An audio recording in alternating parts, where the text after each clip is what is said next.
Tim Welch is an absolute liability to the Sugar Show at this point in his career.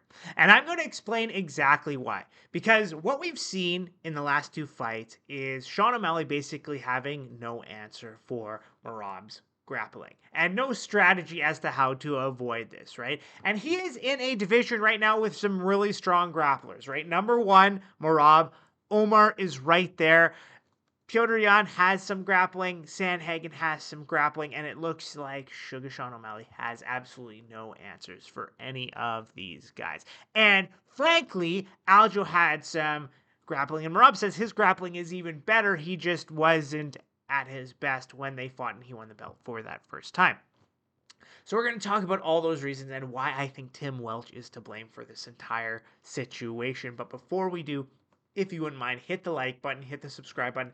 Helps with the algorithm, helps grow the channel. So here is what happened. Here's a recap, right?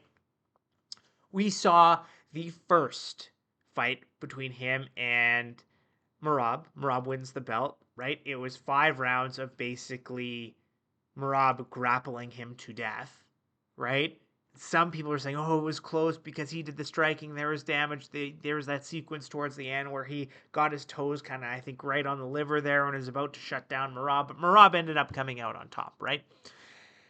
In this fight, I think it was even closer. The first round, I felt it went to like the first 2 rounds, right? First round I thought went to Merab. Second round may have gone to Merab, but both were really close. You know, in that second round, O'Malley did a little bit better job on the takedown defense. And then the third round, he just got ragdolled again and again and again, right? And so I'm looking at this situation and I'm like, okay, so this is the best. O'Malley says this is the best version of himself, right? He quit the weed. I think he even walked out to a different song, like not Superstar or whatever. He walked out to something else, right? People are saying he's looking stronger, more muscular, all these other kind of things. And at the end of the day, he still gets completely ragdolled. And it's interesting because we've seen other people who aren't kind of grappling heavy fighters make adjustments and be able to work and get some level of competence in takedown defense. Now, would that matter against somebody like Merab? Maybe not, right? Because the dude has so much cardio that he can basically chain wrestle for an entire round probably and not even get tired, right? So it's one of those things. But from what I saw with O'Malley, it's like he's and a couple of those situations like he slipped, right? I think at the first round he slipped, he fell down, right? And then Merab just got on top of him and that, right? But then in the third round it was very clearly like he was being ragdolled and he didn't really have much of an answer for that, right?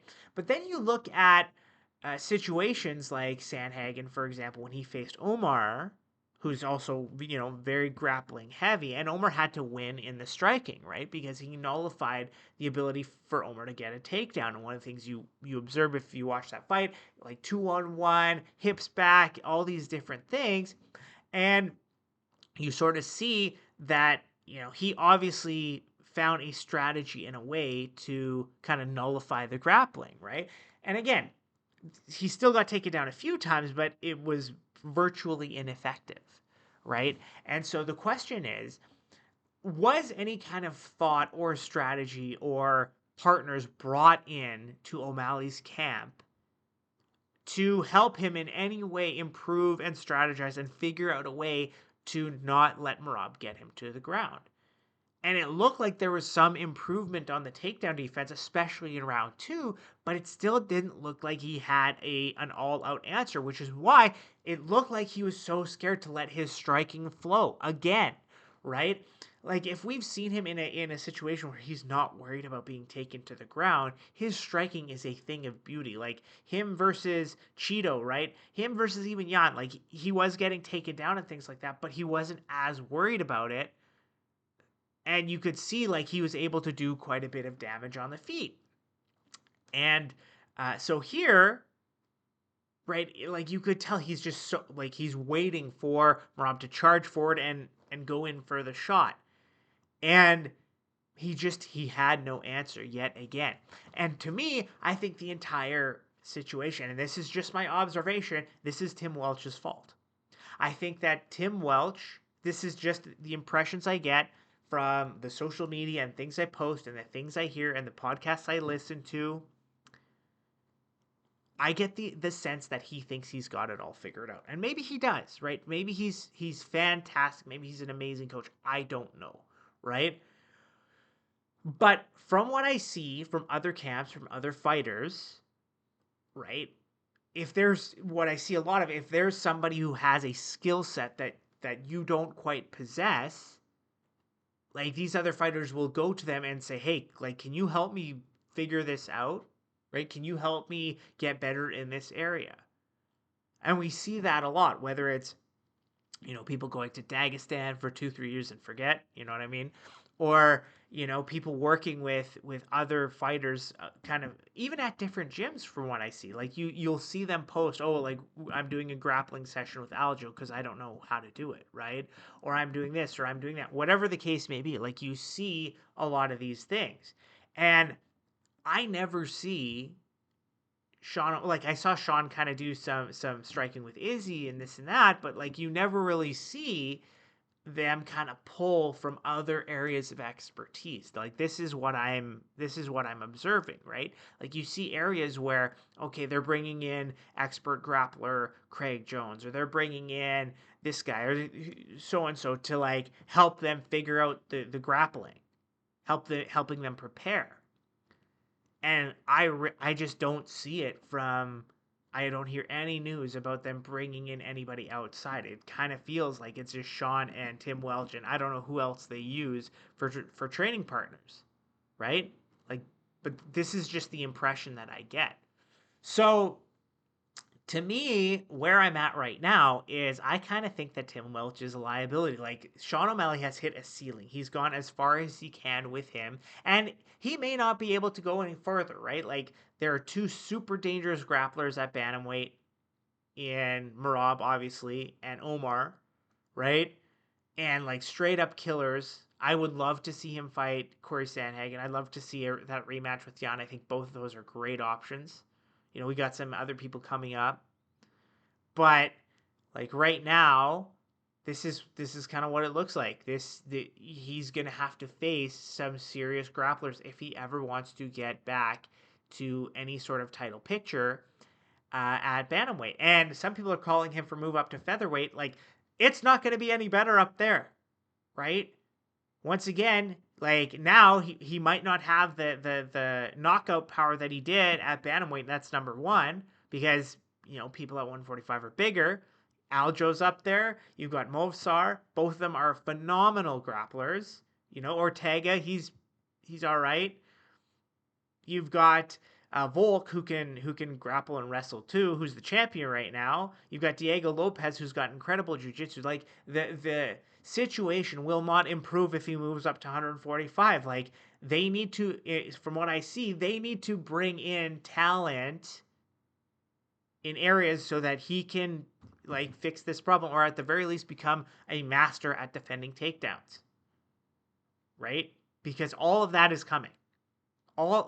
He is not avoiding that anymore. If he fights Omar, if he fights Merab, there's a couple other guys who are coming up who could grapple a little bit, but at 145, it's an even bigger nightmare. So to me, he's hit a ceiling. Tim Welch is that ceiling. I feel like they need to have that conversation to be like, okay, how do we get better? We need to bring in people from more. And if Tim Welch says no, like I know what to do, it's like, okay, see ya. Like it's been good, but I gotta find a way, right? Now, and it's tough, right? Because I think they've been together for a long time. Like I'm pretty sure I was hearing that O'Malley's been with him since like he was in his early 20s, 18. Like they've been friends for a really, really long time. So this is one of those things that like his entire career, his entire life is kind of tied to Tim Welch from what I've seen.